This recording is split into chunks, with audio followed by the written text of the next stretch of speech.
daghang matabangan. Letter D, Vice Mayor Henry D. Business Development, Department of Education Support Program, Medical Assistance and Development.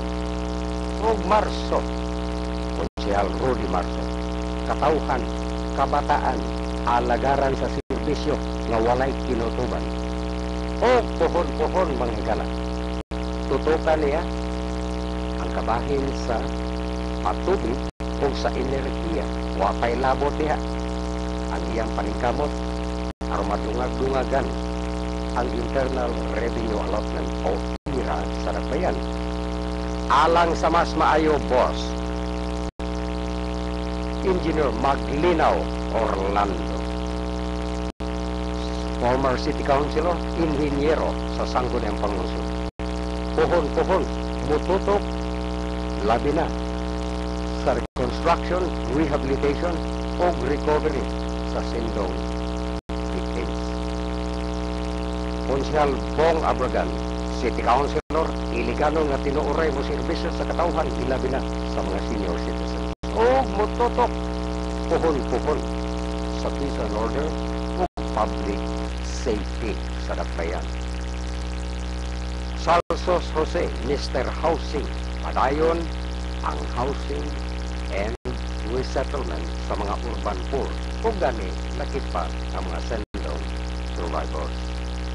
O mututok isab, kabahin sa environment sa Dakbayan, palibot sa Dakbayan, labi na sa disaster risk reduction and management. Aron, kitang tanan preparado, mapanalipdan na ito atong kagulingon, kabahin ini mga climate change, ang epekto, etc. Magaro Noel, alang sa malapo tayong kalinaw o kalambuan.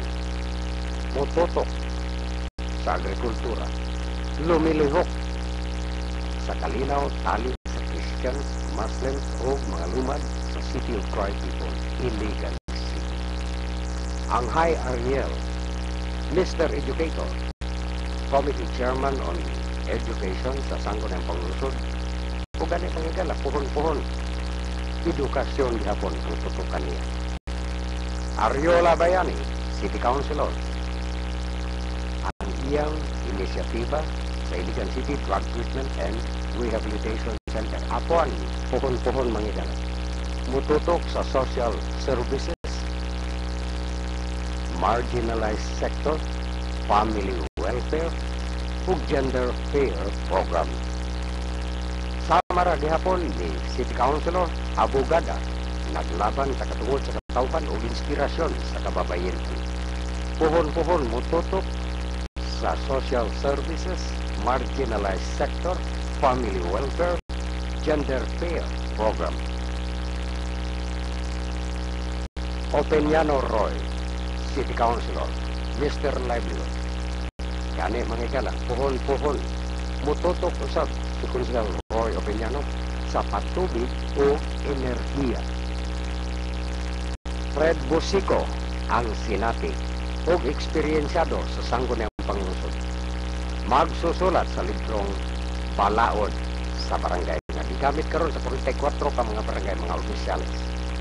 O pohon-pohon, mututok sa fiscal management sa Dakbayan.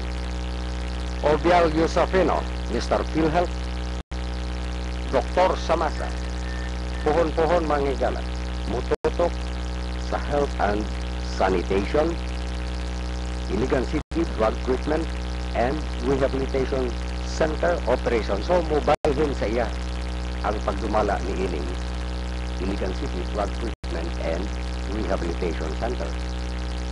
Xiao Freddy, City Councilor, masaligan, masandigan o masangkit sa katawhan o puhon-puhon mangigala. Mututok siya sa peace and order, public safety. O labaw sa tanang mangigala. Committee Chairman siya sa Trade and Industry o tutukan isab niya ang economic programs alang sa Dakbayan sa Iligan. Sweet Michelle, City Councilor, tingog sa kababayan, lumilihok sa kalambuan, sa kultura, sa Dakbayan sa Iligan. O gawas niya ang mga higala, puhon-puhon. Mututok siya sa health and sanitation. O hiktik isab siya na mututok sa Iligan City Drug Treatment and Rehabilitation Center Operation. Sumao ka na mga bagong tahas nila mga higala sa umaabot na tulo ka tuig. Ano naman?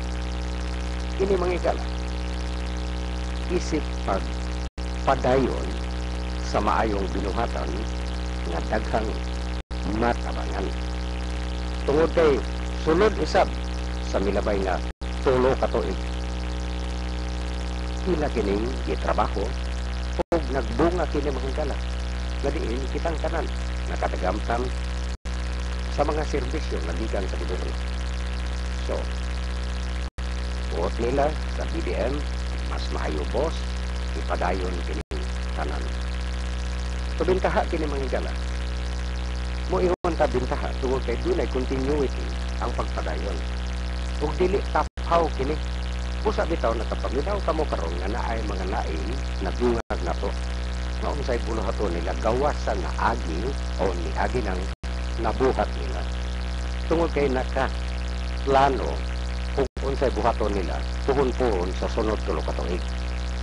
Mo kini gitawag mga higala nga ang 10 or ang 12-point agenda sa BBM mas maayo boss. Kani mga higala bisag sa unsang endeavor nato o buluhaton nato mga higala. Dili mahitabo nga wala tay bisag plano nga gamay. Wala tay bisag agenda nga gamay. Now, hindi karong gibuhat sa BDM mas maayo boss.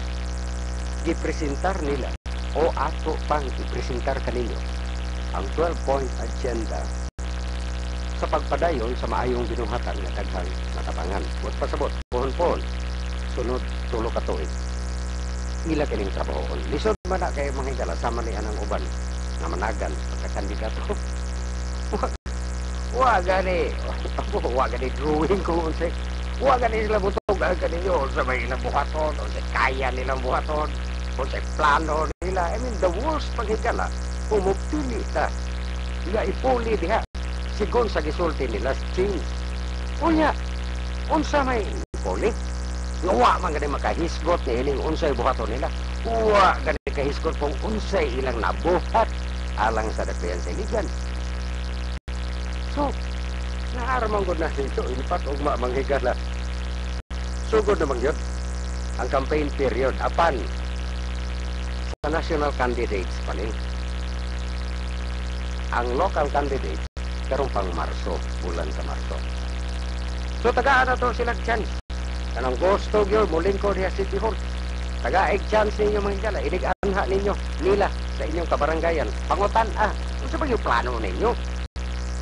Dili kayo mo lingkod na por media city kami na isang mupuli na isang kami. Na, kung katong usak ka mayor mga higala, matod pa sa higala na ko nga taga anti-carnapping highway patrol nga retired na doon pagsaka niya na City Hall. Sus, kita niya ito mga nailha niya nga mga carnapping. Now, yung sa dito gikaswal niya. Delikado kayo magigala. Na, ambot lang. Wa maganing isulti kung unsay buhaton sunod-tulog ka tuig. Siyang katuig na nakikisog matod pa sa iyang sa iyang kanunay litokon. What is there to struggle for? Unsa may naa to struggle? Nga naa naman ang BDM mas maayo boss. Na otro po itong puli. Kaya nga rin sa tamang isgot niya mga higala. By the way mga higala, kagapon na program sa kasama ng George Galang yung atong kauban.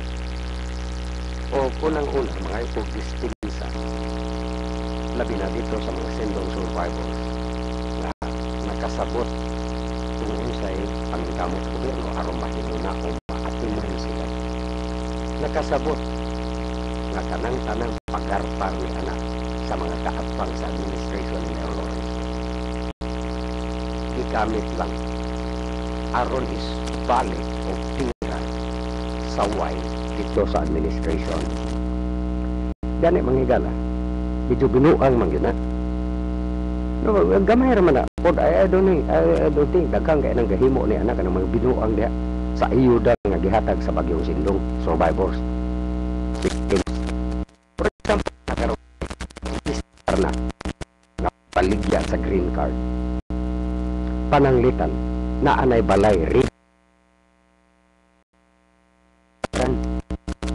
Now, dili man tanang Sindong victims ingon na. Nasayod ko nga dili tanan. Pilara na sila kabuok nga gigamit. Pilara na sila kabuok nga dili gayud kontinto. Bisa pag kondominyo may hatag nimo. Dili na sugot. Hay labi bitaw adto na buhata.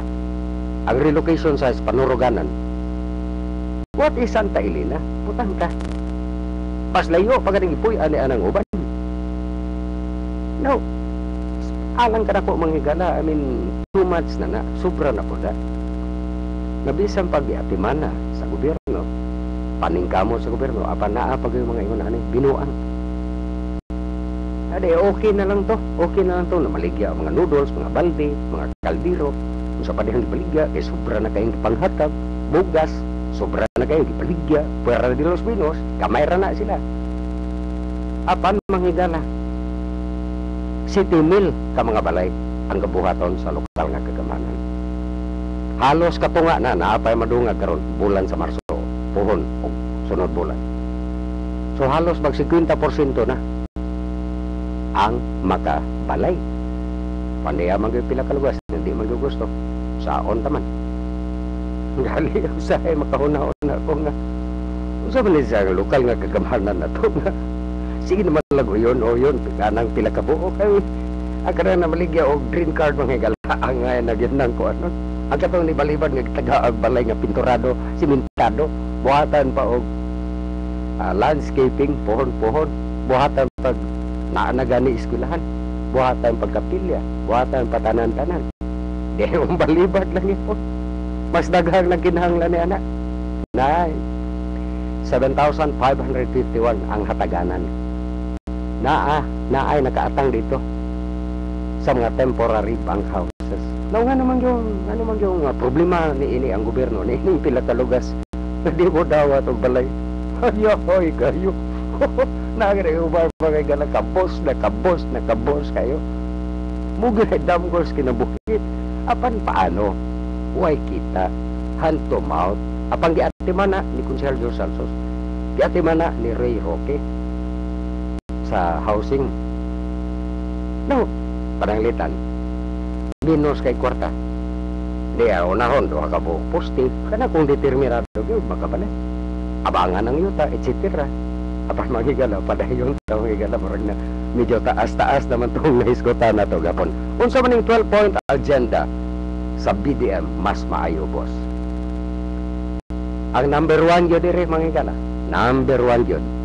Ang reconstruction, rehabilitation, and recovery. Dili lamang sa mga sandong survivors, victims, apan tibuok iligan. Gani ako, gusto ganin ako i-include din yung mga gala. Recovery sa dakbayan sa iligan. Ang imahe sa dakbayan sa iligan. Nga sulod na dugay nga panahon gidaot dito sa internet. Kung saan ang pagbawi ni anak? Kinsa ba yung mga responsable dito? Pipila ka mga personalidad nga kanunay nga pagarpar dito sa radyo. Parehan ako. Ang reconstruction, rehabilitation, and recovery, ang gitahasan ini puhon-puhon. Kay lisod man kaya manghigala nga sige lang pagarpar ni mga kandidato niya. Huwagan ni mo tugan ninyo. Kung pag yung buhato, di mo, makalingkod na kaniya. Busa, kinahanglan magplano. Og labaw tanan, ang gikinahanglan, ang giplano, trabahoon ang giplano. Plan your work, work your plan. Matod pa in English. So, kinsay gitahasan ni ining reconstruction, rehabilitation, and recovery. Si Engineer, City Councilor, former Lando Maglinaw. Lakip na diha mangigala, yung partner dire. Si Konsehal Jos Salsos, Mr. Housing. O unsay nakalista diri kabahin sa reconstruction, rehabilitation, and recovery. Ang shelter program, permanent shelter program, alang sa City Mill, 551 ka mga sendong victims nga tagaan og balay. Ikaduha, tipik gihapon sa rehabilitation aspect ang livelihood o capability building. Buti pasabot katong mga internally displaced person o sendong survivors, sendong victims, hatagan og skill pinaagi nining livelihood programs. O of course mga ikala, ayuda para makasugod gamay kapital, para makasugod capability building. Aron usab nga sa ilang pagpaningkamo sa livelihood, mo successful isab ang mga livelihood. Na at least makapalit-palit pa lang diha og binlod, kapalit-palit na lang po og para sudan, makapa-eskwela sa bata o uban pa ay lag-apila ang stress. Social preparation, unsay bot pasabot social preparation. So ang pagbalik nila mga higala after sa pagkahitabo sa Bagyong Sindong, siyempre na trauma, na stress, tanan-tanan, katong ilang kasubo, katong nawadan sa mga membros pamilya. Social preparation aron makabalik sila diha sa komunidad nga wala gyud mga mabilin na mga problema sa ilang hunahuna mga higala. Gawas ni ana ang pakig lambigit diha sa mga maayong kalihukan diha sa mga relocation sites. O labaw tanan ang mga relasyon diha sa matag usa diha sa relocation sites tungod kay nagsagol-sagol man diha from different communities na kalain-laing mga dapit mga higala nag-abot diha. Pusa bitaw di man nato po mabasol ang GK nganong perting dugaya mura mag kursos abogado ng ilang pagseminar diha aron lagi makasabot ang mga tao diha, dili magnilibak kay, dili magsabunot sa mga buhok, dili moabot sa barangay hall. Dako kay problemang kapitan kung ingon ana. Social preparation, edukasyon sa mga bata. Gani diha sa Santa Elena na eskwelahan diha. So that is number 1. Kabahin sa Sendong, reconstruction, rehabilitation, and recovery. Nga diin si Konsehal Joe Salsos o si former City Councilor Lando Maglinaw ang magtutok. Now, ikaduhang agenda mga higala sa 12-point agenda sa BDM Mas Maayo Boss, ang peace and order o public safety. Tingali kaning tanan mga higala sayo na magitaon sa peace and order, public safety. Kinsay mo tutok diri? Ang mututok diri si City Councilor Bong Abragan o City Councilor Fred Xiao.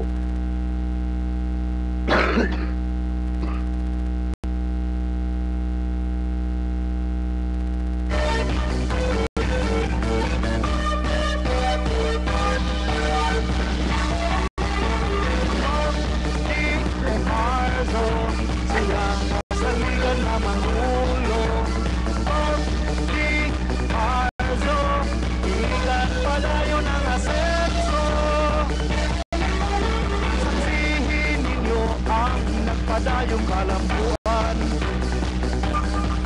nakaroon na sinati sa tanan natong kabaranggayan, bisan sa kalistanan, bisan sa katalagman. Okay, thank you kay Jude. Anyway, padayon ta mga higala ni ining 12-point agenda sa BDM Mas Maayo Boss. So naghiskot kita kabahin sa peace and order, public safety. Purting importante gyud ni ini nga aspeto mga higala. Og number 2 kini sa 12-point agenda. Nga naman, dili ta makakabot og kalambuan, especially diri sa letter B ni Vice Mayor Henry D, business development. Kung wala, problemado ta sa peace and order o sa public safety. So number 2 yun law enforcement, enhancement. Kung ito pasabot, permanente naman ang gihimo sa lokal nga kagamanan, administration ni Mayor Lawrence Cruz, enhancement. Kung sa may enhancement, improveon ang law enforcement. Apan sa aspeto sa suporta, tungod kay ang lokal nga kagamahanan, ang ehekutibo sa lokal nga kagamahanan, ang gahom niya, kabahin ni ini, is to supervise musupervise siya sa kapulisan. Apan ang law enforcement mismo tuwa sa kamot sa mga pulis, wala sa mayor. Now, aron matabangan sa law enforcement, gatabang ang lokal nga kagamhanan kung unsa ang pag-enhance, pag-improve niini pinaagi sa paghatag sa mga ekipo, sa mga patrol cars, communications equipment, mga radios, unsa pa diha mga higala. In fact, mga higala sa administration ni Mayor Lawrence Cruz, kinumdum gyud ko nga nanghatag man ganing bugas o gas pagyod. Apan karong mga panahon na mga higala, for example, apply ka sa police, na kay academic nga education, pa-eskwelahon kag balik dito sa police academy. Pag graduate nimo, pasar ka dito, police na ka. I-assign ka diha, i-deploy ka diha, visibility. Gani mga higala, ang starting sa police nga sweldo, nako kayo. Oh, di ka na ang tuyo sa gobyerno nasyonal. Tuyo sa gobyerno nga nagaan na kong sito para buhay-buhay. Kanya di kay tanto mangutong. Pero magigala, morong niya po yung kata mo. Kulang na kulang. Busa bitaw, ang gobyerno, lokal nga kagamhanan. Katabang kayo in terms of mga equipments. O may nautang, mo balik pag ito. Panahon sa abunda na isa.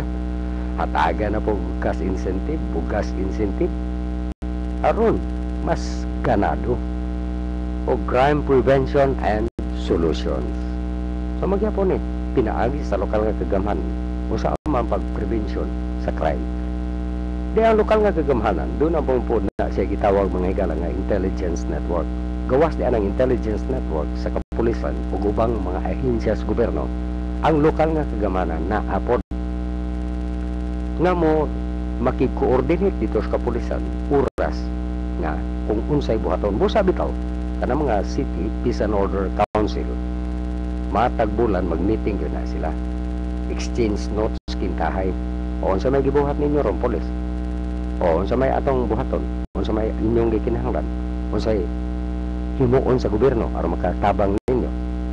Sama ra gihapon sa crime solutions ang pagsulbad sa mga krimen nga nahitabo, kinsay mga suspect, kinsay dakpononon, o muna siya wala yun ni kalinti sa kasamtangang administration nga gani gihimo nilang number 2 dinhi sa 12-point agenda nila.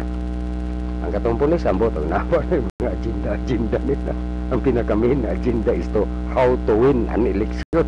Otro po itong usa, how to win an election. Wa pag nila makita ang kunsay agenda diha, kunsay panglantaw nila. Anyway, padayon ta manghingala ikatulo. Naimutang gihapon kini sa business development, sustainable socio-economic programs and projects. Kung sa buot pasabot ay ini malahutayon na socio-economic, ekonomiya, socio ang kanang mga programa alang sa katawhan, programs and projects. Gani usagyo ni anak mga higala, sustainable economic programs, agriculture. Kinsa mo tutok ni ining agriculture, puhon-puhon mga higala, si Noel Magaro. Nga naman, perting tugaya na sa bukid. Tubong bukid na siya mga higala. Apan karon, i-apply niya whatever skills, whatever, labi na, sa peace-making skills. I-apply niya tibok iligan, City of Tribe People. Kung sa may gitanaw dito, because si Noel Magaro, nasayo siya kung unsay mga kakulangon dito sa bukid. Aron matabangan ang mga mag-uuma. Sama sa construction and rehabilitation pananglitan sa mga kasada dito. Nga naa naman na diri, gilakip naman na diri sa 12.1 billion pesos ang pag-repair sa mga kalsada dito sa kabukiran. Lain na po, construction and rehabilitation of public market. Kanang atong market niya. Wa man na matuman, tungod lagi kay imbes ang galantawon, nga mo dako-dako ang income, o ka nailay mga options, di pa maning tangag pa maning utang sa patubig o sa solid waste management. So kapag itaan kinagaro paagi aron ma-improve na ang atong public markets. Gawas ni ana, problemado man gyud ang slaughterhouse mga higala. Kana lagi kay tungod man kay property kay daghan ng mga slaughterhouses diri sa Dakwen Siligan. nga himong kompetensya sa slaughterhouse sa gobyerno, mas kusog paghalin dito kaysa slaughterhouse sa gobyerno. So katan-awon kinig balik i-rehabilitate na kung unsaon pod ang paagi ni ana, kung i-manage na kana siya o ka makig-partner ang lokal nga kagamanan sa pribado. Partner ha, dili kay balikya, partner. Aron isab dunay supervision, control pa gani o coordination between the private partner o ang local government unit sa slaughterhouse. Mga plano ni, of course, dili kay ingong kagi tapak, patik ni dire sa 12-point agenda nila. 100% na ni. Apan kini manghigala, it is good, mas maayo nga naay kay plano. Trabahoon nimo yung plano aron makuha nimo ang imong objektiba. Mo nay plano, mo nay agenda. Now, dia lakip sa sustainable economic programs and projects mao ang sustaining industrialization. Kini manghigala specialized ni Consel Freddy Shaw. Tungod kay siya man karon ang chairman sa Trade and Industry sa Sangguniang Panlusod. Unsa may industrialization manghigala?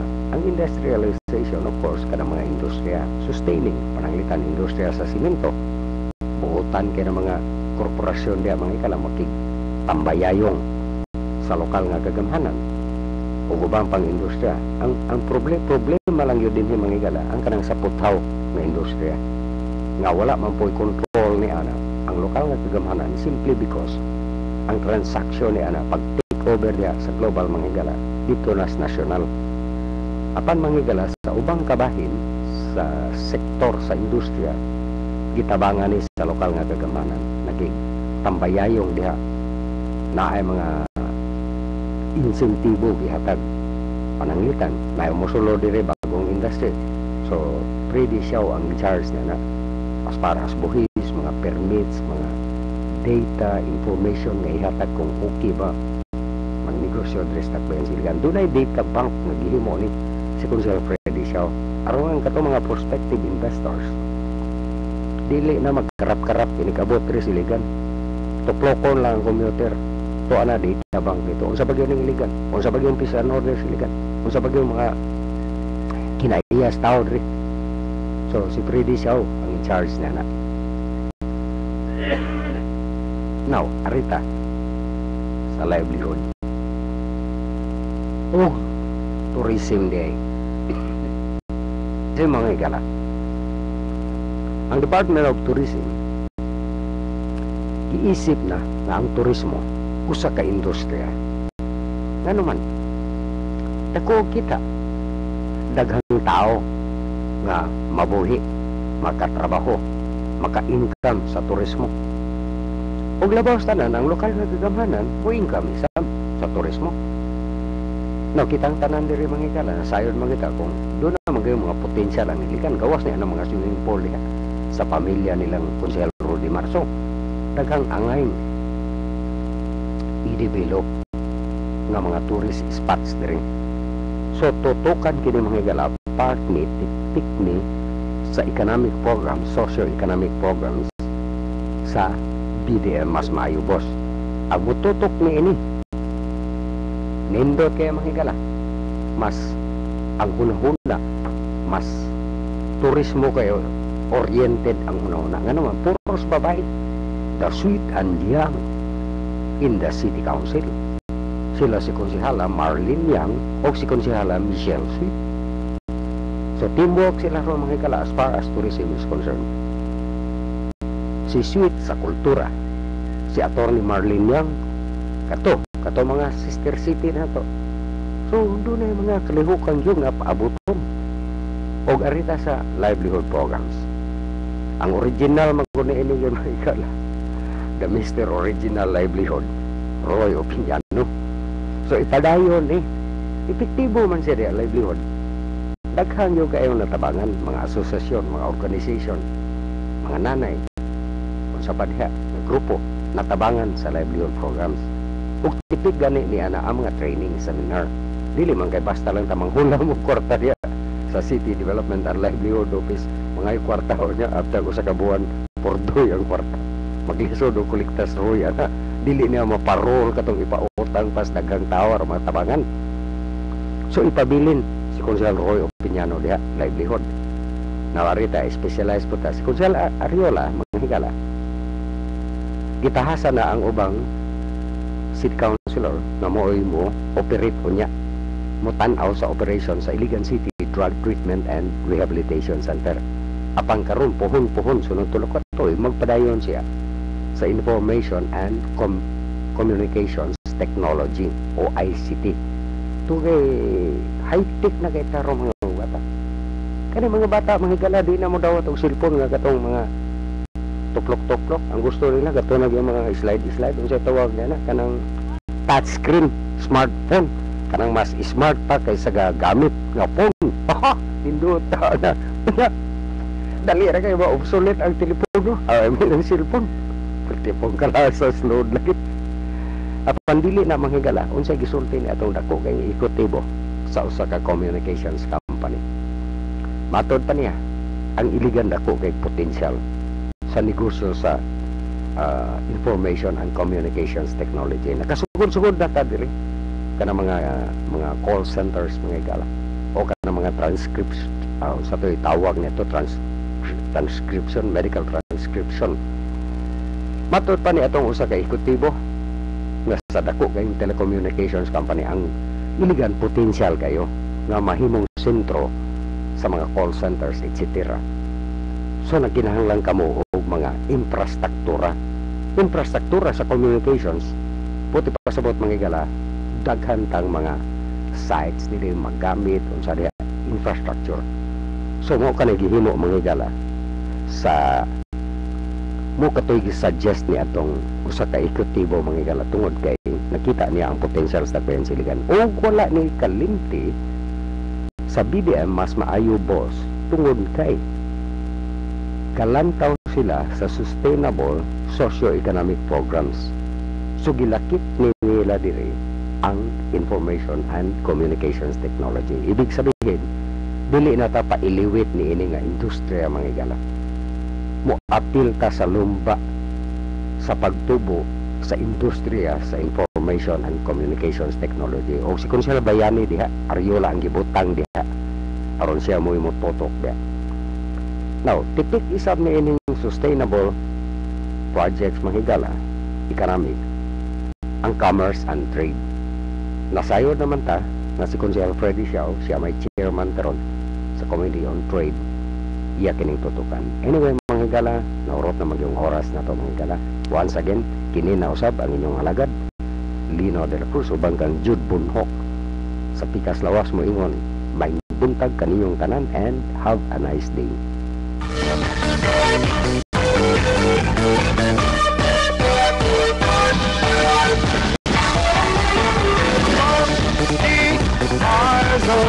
Sila sa ligan na mangulo di Marzo Iligan palayo ng asenso.